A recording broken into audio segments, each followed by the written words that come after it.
Hello, welcome back to the Kung Fu Society. Today's topic is going to be about how you cannot trust the snake.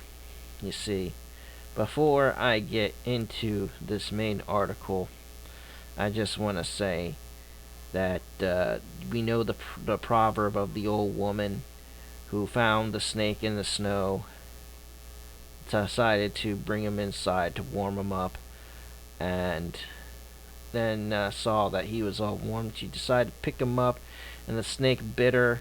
And she said, "Why did you bite me?" And the snake said, "You knew full well what I was when you took me in." So, without further ado, let's get into our main article today. This is from the Bitter Winter. Um, and it says Shaolin Martial Arts School forced to take Red Road. And before I go on with this, I actually took a dip, and this does not appear to be a satire site at all. They are actually dedicated to, um, looking up human rights violation in China. Famous schools, most cut all ties with their historical past, shredding the robes and statues and names that invoke their Buddhist origins. Martial arts students are used to delivering and taking hits, but they have never suffered a blow like this. Delivered by the Chinese Communist Party's crackdown on Buddhism, Buddhist symbols, and have been stripped from the Shaolin temple's martial arts schools. The world famous Chinese martial arts, located in Dengfeng City, and in the central China's Hainan province. The Shaolin Monastery is known around the world and is the ancestral home of Chinese Buddhism, the place where the founder of the Chinese Buddhism lived and propagated his teaching, is known as the number one temple under heaven. Numerous martial arts schools have been established under the name of the Shaolin Monastery, inheriting Buddhist thought and carrying forward the traditional Shaolin culture and the spirit of Chinese martial arts. In July 2018, Dengfeng City's United Front Work Department, Education and Sports Bureau, and Ethnic and Religious Affairs Bureau jointly issued a document entitled Implementation Plan for Carrying Out Special Governance Work for the Separation of Education and Religion at Schools. Throughout the city, the document stipulates setting up Buddhist shrines at schools are prohibited. Schools, teachers, and students are prohibited from wearing religious attire or wearing religious symbols, sensitive words with religious connotations such as Buddhism, ancestral temple, Arhat, and Bodhirama must be removed from the names of the schools. And each school and martial arts college must establish a dedicated administrative body and assign personnel to submit day-to-day information regularly as a way to monitor the school. The document set off a campaign to crack down on religious symbols on the school campuses throughout Dengfeng City due to the strong Buddhist connotations they carry. Shaolin martial arts schools were a prime target. Surprise, surprise. On October 31st, four provincial government officials arrived at Shaolin Temple monk disciple Kung Fu Academy to conduct and inspect. Upon seeing that the school's coaches and students were wearing yellow colored monk robe uniforms, the officials ordered them to change out of them immediately. During the inspection, the government officials took photos of the Buddhist statues in the school's Buddhist shrine and Bodhirama statues outside. Afterward, the school headmaster was forced to take drastic steps to avoid the academy being shut down, he removed the Bodhirama and Buddhist statues that hung traditional Chinese paintings on the walls, and changed the school uniforms for more than 1,000 teachers and students. The financial burdens replacing the uniforms nearly crushed the schools. More than just physical changes were required in the past. Students follow Buddhist tradition by addressing their headmaster as Great Master, but now they're only allowed to call him principal, since the words monk, disciple in the school's name have Buddhist connotations. The school changed its name to Shaolin Literary and Martial Arts School. Wow. One of the academy's managers told Bitterwinter, the Education and Sports Bureau demands to change the school's name and uniforms within 1 month. Every Monday, we must raise the national flag. Afterward, we must send photos of the flag raising ceremony to the Bureau by Wednesday. If they are not sent in on time, the school's qualifications will be revoked. Martial arts schools must take the red road. This is a political movement. Yes, it is. Around the same time, another school in Denfeng underwent an unannounced inspection. The authorities ordered that the students of Shaolin Temple Monk Literary and Martial Arts School be prohibited from wearing monk robes, shaving their heads, and addressing their coaches as Great Master. The school was forbidden to put up plaques and paintings and photographs or Buddhist statues that contain the Chinese characters for monk, temple, Buddhist, Buddha, and so on. Since the school's name contained the word monk, the school was forced to change its name to Zhongyu Shaolin Literary and Martial Arts School. Wow. A third school located on the mountain behind Shaolin Temple was ordered to get rid of its Buddhist attire, statues, plaques. The Shaolin Temple Monk Martial Arts Academy facility and staff were prohibited from carrying Buddhist prayer beads and bracelets and other religious accessories, and banned from taking group photos while wearing monk robes. The school's name was changed to Shaolin Martial Arts Mount Song School. The slogan on the school's wall, Namo Anapahaya, homage to infinite light, was replaced with love the party, love the country, love the school. Well, ain't that a kick in the balls?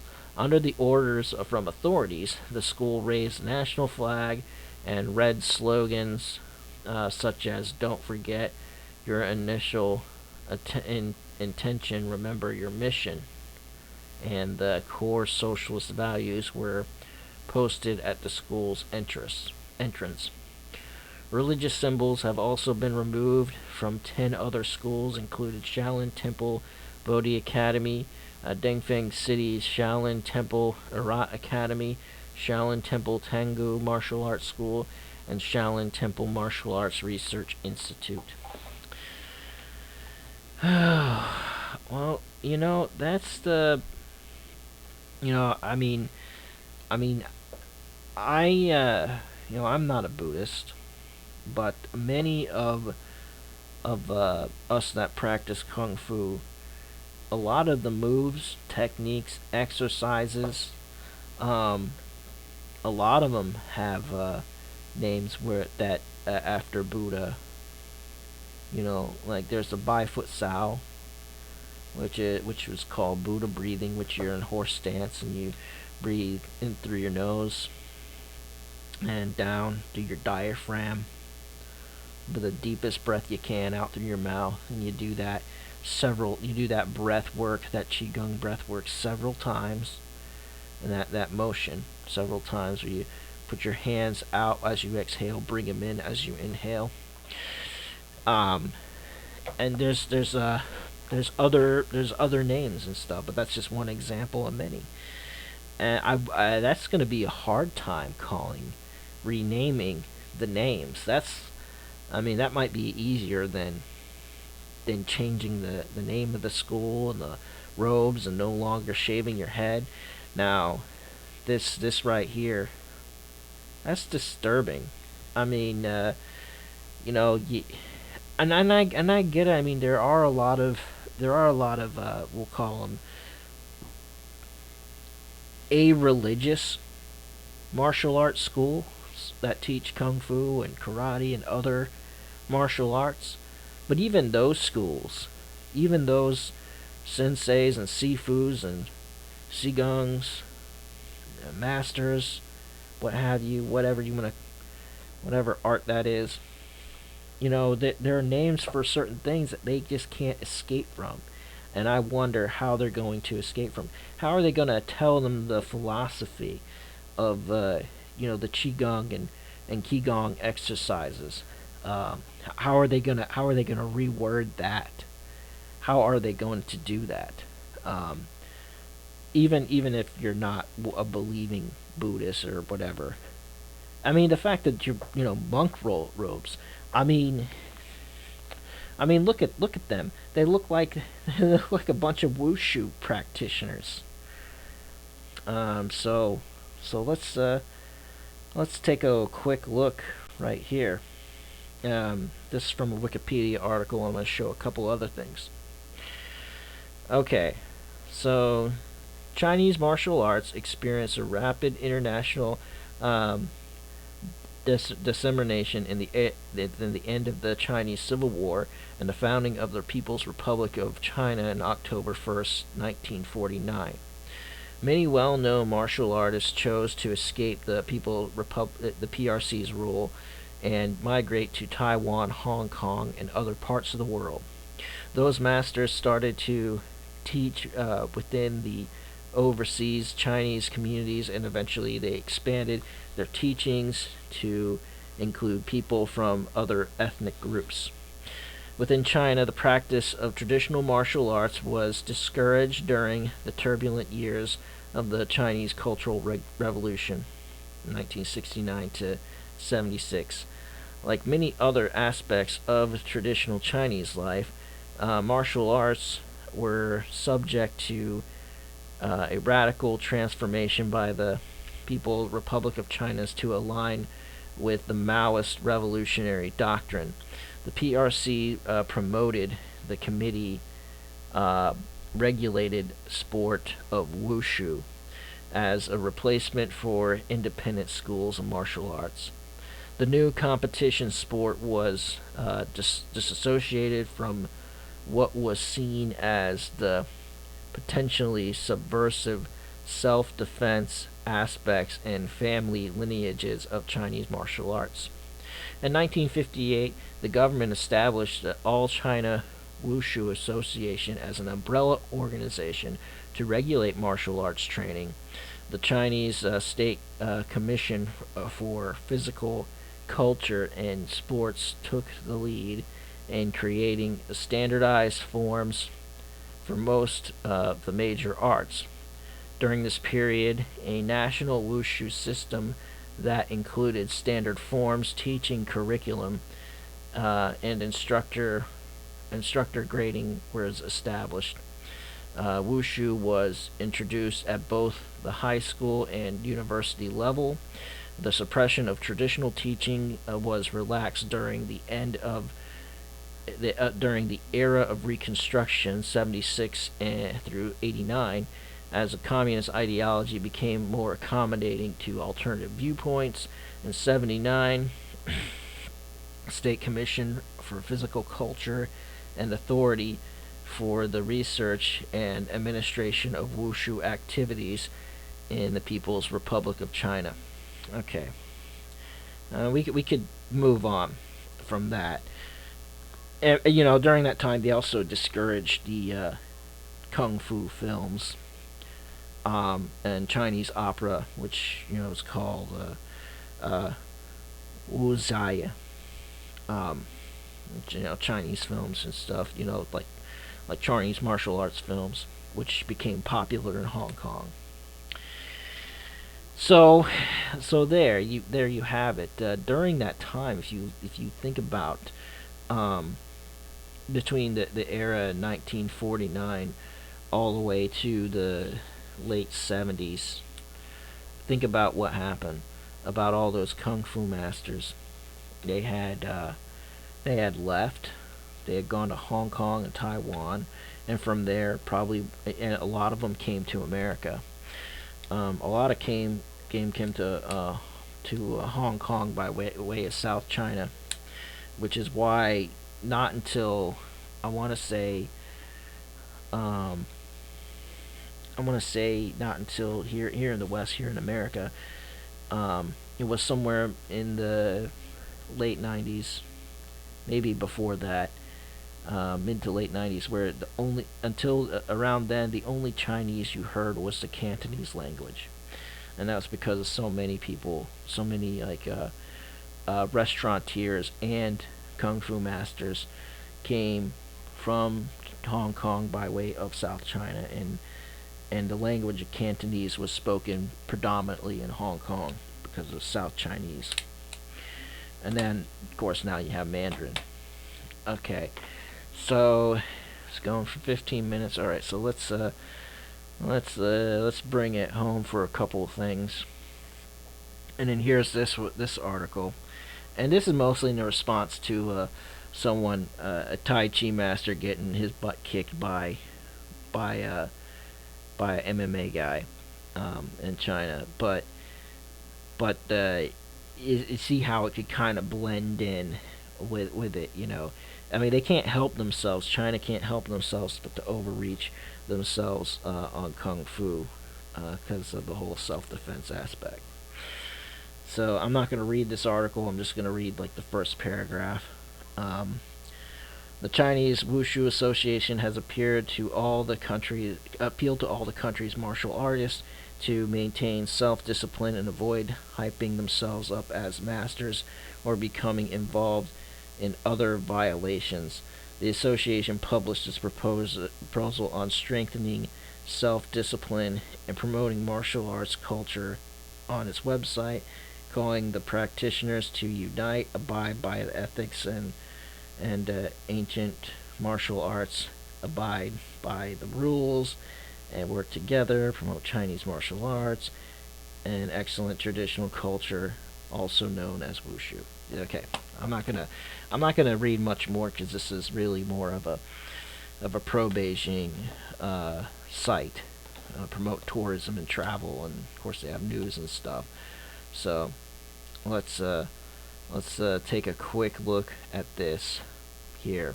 Um, this is called kungfu4u.com under the history of kung fu, history of Chinese martial arts.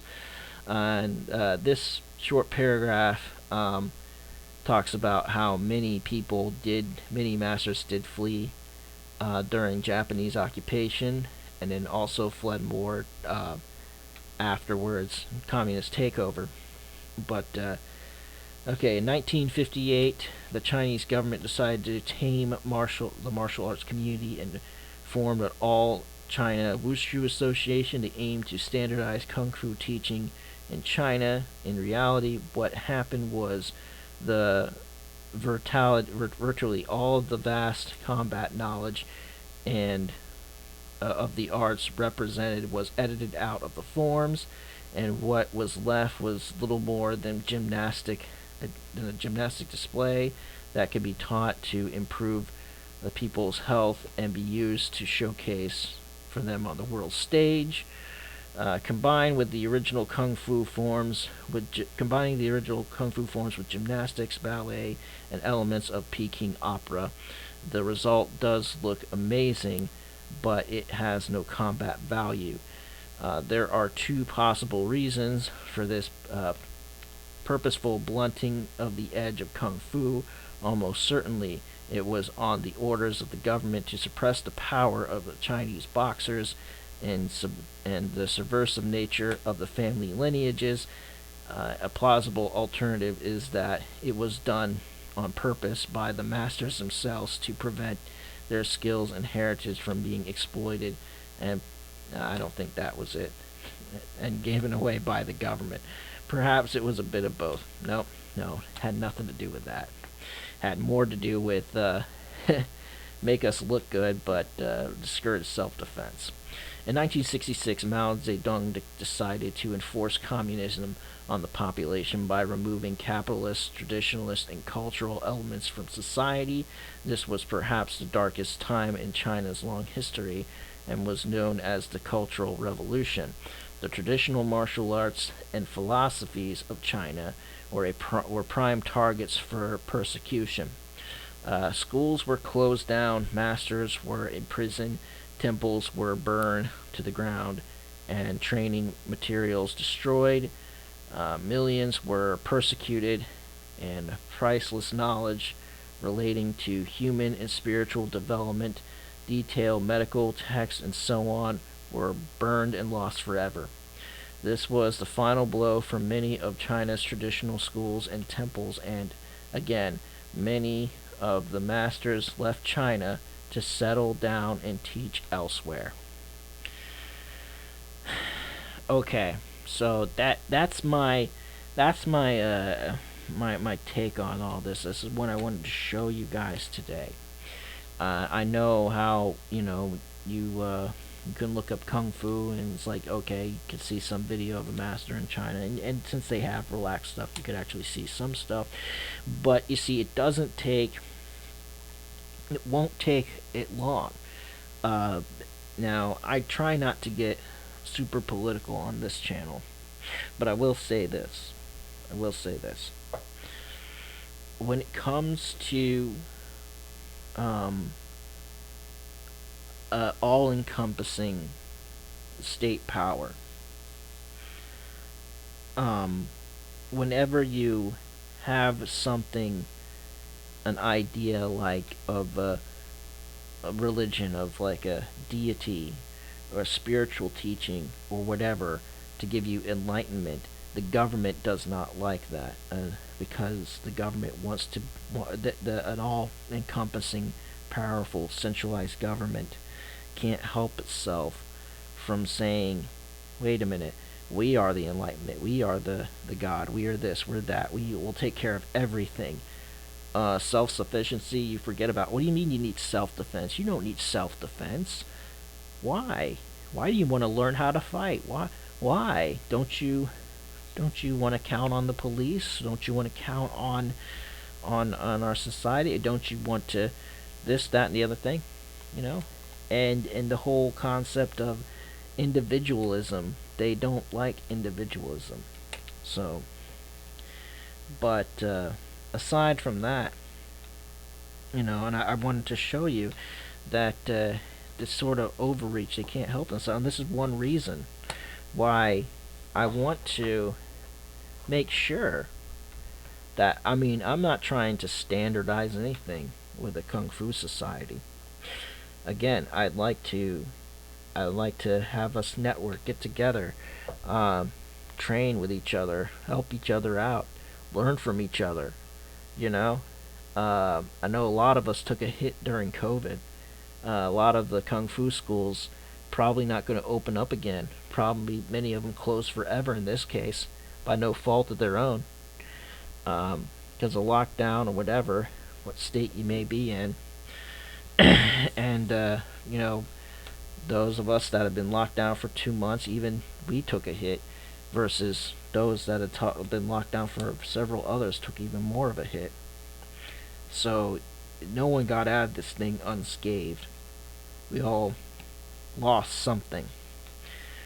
But that is why it is important to get together, network, preserve this fine art, teach each other, have others teach us, iron sharpening iron, and then hopefully something really awesome can come out of this movement that I'm trying to perpetuate here.